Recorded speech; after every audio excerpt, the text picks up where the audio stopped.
the fishman is wielding a sort of magical sword, allowing the monster to get stronger by absorbing blood. Sangavu notices that, although the bullets bounced off of it, one bullet actually left a slight wound, prompting him to order his clones to aim for that specific spot.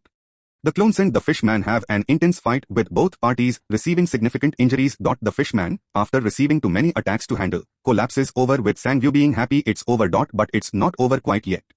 Just when he took his eyes off of it for a second, the fishman disappears, and its bloody footprints indicate it's making its way to the portal back to Earth. The scene shifts to the other side of the portal, where many hunting ground personnel along with Kang are waiting for both Sangavu's clones to higher-level hunters to help defeat the fishman.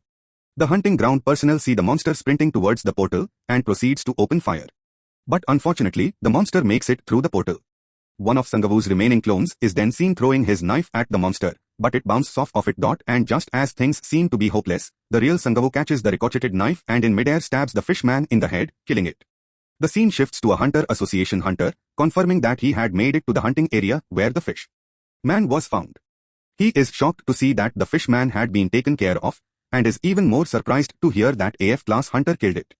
He notices that Sangavu's attacks were all focused on one wound, concluding that that's how he dealt that much damage to the D-class monster, as an F-class hunter. He questions how he was so accurate in shooting a moving target, and puts Sangavu on his radar. The hunter is then seen entering the portal to check if there are any more rogue monsters, ending the encounter there. Sangavu, after defeating the fishman, levels up a lot, and he even gets a couple new skills such as the sprinting skill, shooting skill, regeneration skill, and even a smite skill. His clones are seen hurt, but recovering well, and he explains he has a cooldown for summoning them again to heal the injuries, so he opts to wait it out.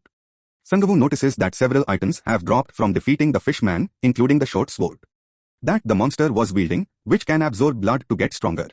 But one other item was dropped along with it. It's a low-class jewel, but Sangavu mistakes it for a rare item, causing him to have high expectations. But Kang has to break the news to him that it's just a cheap low-class item because it has the potential to have harmful side effects, including turning the user into a monster. Remember this item, it might or might not be of use later.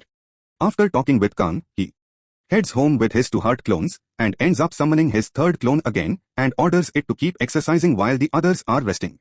Sangavu, after cleaning himself up, opens up the short sword he acquired from the fish monster, and suddenly remembers what Kang had to say about how it might be a cursed item similar to the jewel.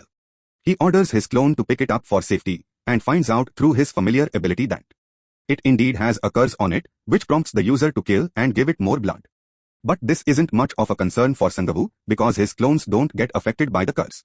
After things settle down again, he works on his mana breathing skills some more, and recollects how he has to go back to school tomorrow. The scene shifts into Sangavu walking down the hallways of his university, heading off to class. He finally remembers how he doesn't have many friends, because no one had talked to him up until then. But once he enters the classroom, he ends up meeting one of his gym buddies, Kim Kyung-do. They banter a little bit, and they notice that everyone in the class is whispering how much Sangavu had changed, and some even want to go on blind dates with him. Lucky dude. Sangavu doesn't really believe he changed too much, and asks him if he really changed that drastically, which Kim responds, "I bet your parents won't even recognize you," which reminds Sangavu that he was planning to go back home soon. They talk a little bit after, and Kim invites Sangavu over to drink with the boys, but Sangavu refuses, explaining how he had a prior engagement, much to the disappointment of Kim. The scene shifts again to the World Hunter Association headquarters, where they explain how an oracle has predicted a disaster, which involves the creation of a portal and an invasion of hundreds of monsters onto Earth. They further detail that the event might happen in the next couple days, and the suspected location was South Korea. The terrible thing is, the monsters that are expected to come out of it are up to a rank, which means the whole of South Korea can be devastated if they don't evacuate soon. To put it into perspective, the highest rank the military can fight off is D rank, so hunters are the only option they have to fight this disaster. Thus, a meeting calling all the biggest guilds in the country has been created. Park Won-tae is the guild master for the rank number 3 guild in the country, and he is seen talking with Ha Amiho, the guild master for the YOLO guild. The YOLO guild is the rank number 6 guild in the country, and they are seen walking to the meeting room. They make their way in the meeting to find the person we all hate, the rank 1 guild master in the country, Shin Hae-song. Shin proceeds to provoke and berate Park Won-tae about their guild's apparent failed hunting mission, prompting everyone in the room to feel uncomfortable. The tension is broken by the association leader, starting the meeting about the disaster. The association leader explains the situation, and every one of the guild masters voices their concerns over the lack of personnel for this disaster, especially having to cover the entirety of South Korea. Park Won-tae in the midst of the arguments proposes a foolproof plan, involving having each guild prepare a team of hunters that can be dispatched right away in case of a disaster happening in their area. With that in place, when the disaster happens, the guilds will gather in that location and concentrate their manpower there. And as a failsafe, he explains how any guild not wanting to participate will face severe punishment. Everyone votes in favor of Park's plan, and the meeting ends. Sang-woo is seen getting done with his classes and is happy at how fast it went by, but as he is walking home he encounters his student Hae-young, explaining to a stranger that wanted her number that she had a boyfriend. Hae-young sees Sang-woo coincidentally walking by and uses this opportunity to pretend like Sang-woo is her boyfriend, much to the disgust of Sang-woo. The plan works and a few minutes pass and the scene shifts to Sang-woo and Hae-young talking about why she was there in the first place. But just as they are bantering back and forth, Sang-woo gets a message from Kang informing him that his payment for hunting the fishman came in. He sees 50 million won in his bank account, about $40,000, and tells Hae-young that they're going to eat good tonight. He fulfills their promise to go out to dinner from earlier and they head to a Korean barbecue restaurant. They eat a lot of expensive beef at the restaurant and they seem to be having a good time. But just as things seem too good to be true, suddenly all the electronic devices, including their phones and the restaurant's TVS, shows an emergency broadcast notice, advising everyone about the upcoming monster invasion, prompting everyone to evacuate immediately. 3 of Sang-woo's friends, including Kim from before, are seen walking by the same Korean barbecue place that Sang-woo and Hae-young were in. They are seen expressing their disappointment about how Sang-woo skipped out hanging out with the boys for possibly hanging out with a girl. But funnily enough, their concerns come true and they see Sang-woo with Hae-young and are furious, calling him a traitor. But just as they are complaining, their phones also blow up about the monster invasion. They don't seem too concerned about it, and they end up meeting Sang-woo and Hae-young, exchanging formalities. Sang-woo anxiously orders all of them to go home and he sees that everyone around him isn't taking this as seriously as he is.